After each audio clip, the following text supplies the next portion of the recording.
شالوم شالوم شالوم بيتسب እግዚአብሔር አምላክ ሰላም ጸጋና ክርስቶስ ምስኩልኩም ይሁን ከመይ ሓዲርኩም አናኹም ሰላህ الدين ካብ ንክርስቶስ ገልጽ ትውልዲ ዓለም ለኻው ቤተክርስቲያን ንጎንጎ ድፍኖ መደብናዩ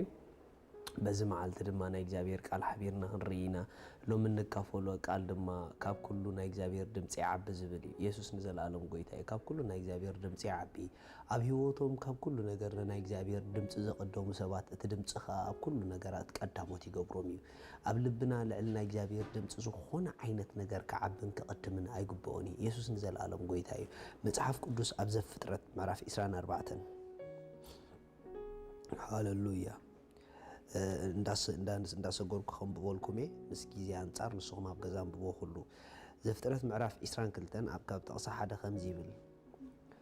ክሳብ ጥቕስ 3 ዘሎ ድሕሪ እዚ ነገር እዚ ከዓ ኮነ ኣምላኽና አብርሃም መኮሮ በለውን አብርሃም ንሱ ከዓ እኒኹ በለ እምበኣር እቲ እትፈትዎ ሓደ ወድኻ ይስሐቅ ውሰድ እሞ ናብ ምድሪ ሞርያ ኪድ ኣብ ኣድማ ኣብ ሓደ ካብታ ኣነ ዝነግረካ ኣኽራን ንዝሓርር መስዋዕት ሰዋዓዮ በለ ንጽባሒቱ ድማ አብርሃም አንጊሁ ተንስአ ኣድጉጽዒኑ ከዓ ክልተ ጉዛኣቱ ወዱ ይስሐቅን ምስኡ ወሰደ ንዝሓርር መስዋዕቲ ዝኸውን ዕንጨይቱን ፈለጸ ተንሲኡ ድማ ናብታ ኣምላኽ ዝነገሮ ቦታ ከደ ኢየሱስ ንዘላለም ጎይታ እዩ ዘቃል ብጣዕሚ ደገርመና አንባዕለይ ከምብቦ ከለኹ ካብታ ሓደ ኣብ ዘቃል ከምብቦ ከለኹ ዘገርመን ነገር እንታይ ተዳኢልኩሙኒ ኣብ ልባ አብርሃም ካብ ድምጽ ኣምላኽ ዝዓቢ ወላ ሓደ ነገር አይነበረን ኣብ ህይወት አብርሃም ካብ እግዚአብሔር ዝዓቢ ወላ ሓደ ነገር አይነበረን ኩሉ ጊዜ ነብርሃም ቀዳማይ እግዚአብሔር ይነሩ አብርሃም ሓደ ፎቶ ወዱ ነሩ ወይ እሱ ድማ ይስሐቅ እዩ ይስሐቅ ድሕሪ ነዊሕ ናይ ተስፋ ጉዕዞ ዝተረከበ ውሉድ እዩ ኢየሱስ ንዘላለም ጎይታ እዩ ስለዚህ ነታ ኣዝዩ ዝፎቶ ወዱ ካብታ ኣዝዩ ዘፍቅራ ሰበይቱ ድሕሪ ነዊሕ ዓመታት ዝወለዶ ውሉዱ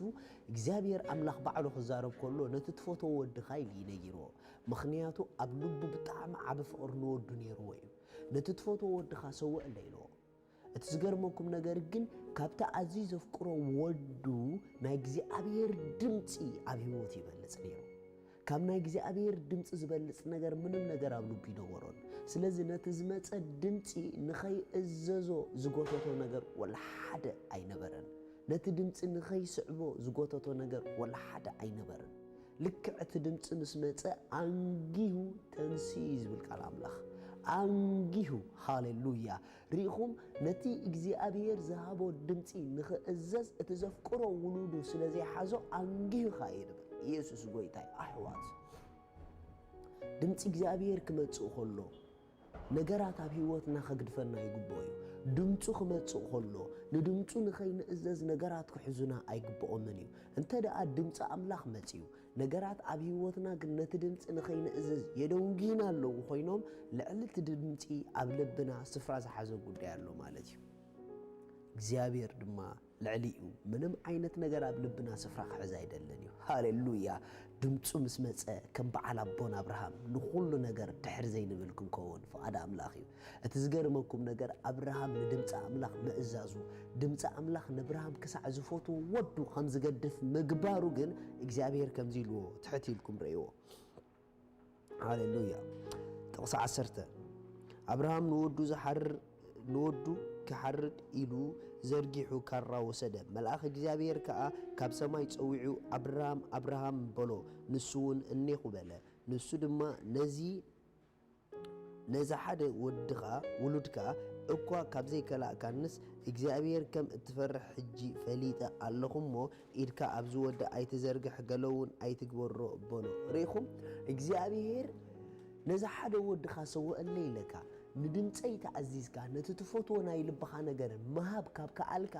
ስለይ ፍርሐ ከም ዘለካ ስፈሊጥ ኣሎ ኮይኑ ካብ ተሓደና ኣምላኽ ዘለና ፍርሒ ዝፍለጥ እንዝልካዓል ማእሲ እንድሕሪልኩምኒ